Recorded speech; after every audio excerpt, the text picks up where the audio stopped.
So the first point I want to talk about is the beginning of those verses. It says, you are an alien, basically. It says, beloved, you're aliens, you're exiles, you're foreigners. You don't belong here. So you and I were not made to live permanently here.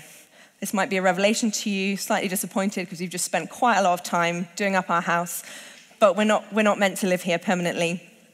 And for me, this made sense, to be honest. This kind of resonated with what I've been feeling and what I've been talking to God about, saying, God, I just feel like I don't really fit.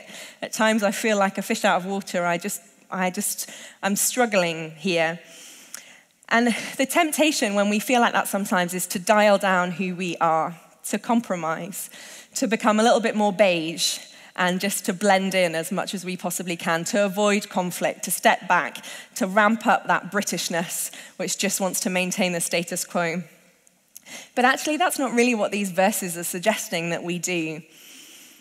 If you look just before those verses in 1 Peter 2, 11 and 12, if you look just before in 9 and 10, it tells us who we are and what we were called to do, which is always good. So it doesn't just say you're an alien, that's it, you're never going to fit in, but actually it tells us who we are and what we're supposed to be doing. So it says, 1 Peter 2:9, you are a chosen people, a royal priesthood, a holy nation, God's special possession, that you may declare the praises of him who called you out of darkness into his wonderful light. Once you were not a people, but now you are the people of God. Once you had not received mercy, but now you have received mercy. That's good, isn't it? Just let that absorb in, that's what God says your identity is.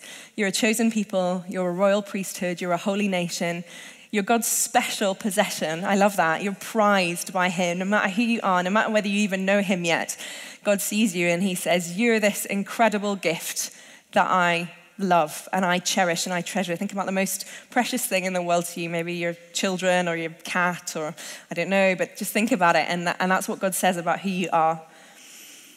And then it says, I created you, I took you out of darkness and I put you into my kingdom, my house, into my household so that you could declare my praises.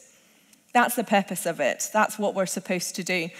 We're supposed to declare the praises of God who took us out of darkness into his amazing, marvelous, wonderful light.